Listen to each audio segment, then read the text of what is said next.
हिंदुत्व के नाम पर चुनाव जीतने वाली बीजेपी ईद के मौके पर लाखों मुसलमानों को सौगाते मोदी किट दे रही है।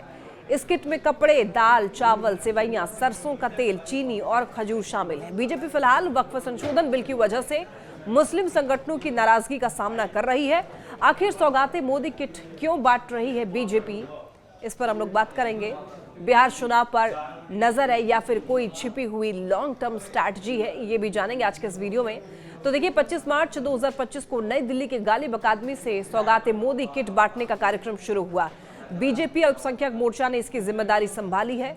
मोर्चे के 32,000 कार्यकर्ता देश की 32,000 मस्जिदों के साथ मिलकर जरूरतमंदों तक ये किट पहुंचाएंगे। हर मस्जिद से 100 लोगों को मदद पहुंचाने का टारगेट रखा गया है। सौगाते मोदी किट में महिलाओं के लिए सूट, पुरुषों के लिए कुर्ता पजामा, दाल चावल, सेवइयां, सरसों तेल, चीनी, कपड़े, मेवा, खजूर शामिल है और हर किट की जो कीमत है वो 500 से 600 के करीब बताई गई है। बीजेपी अल्पसंख्यक मोर्चा के राष्ट्रीय अध्यक्ष जमाल सिद्दीकी ने कहा, रमजान के पवित्र महीने और Eid, good Friday, Easter, Navroz के मौके पर अल्पसंख्यक मोर्चा सौगाते मोदी अभियान के जरिए जरूरतमंदों तक पहुंचेगा। जिला स्तर पर ईद मिलन समारोह भी आयोजित किए जाएंगे और कुछ लोगों का कहना यह है कि अभियान बीजेपी के मुस्लिम समुदाय को बीच में कल्याणकारी योजनाओं को बढ़ावा देने के लिए है। इसके जरिए बीजेपी और एनडीए के लिए राजनीतिक समर्थन जुटाने का लक्ष्य रखा गया है। निर्दलीय सांसद पप्पू यादव ने पूछा कि ये राजनीति है या फिर हृदय परिवर्तन। कांग्रेस सांसद रंजीत रंजन ने कहा कि बिहार में चुनाव है, बीजेपी सौगात नहीं दे रही है बल्कि मुसलमानों के वोट मांग रही है।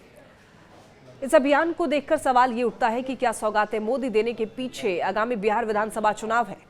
1990 में आरजेडी सुप्रीमो लालू प्रसाद यादव ने सत्ता में काबिज होने के लिए MY फॉर्मूला इजाद किया था।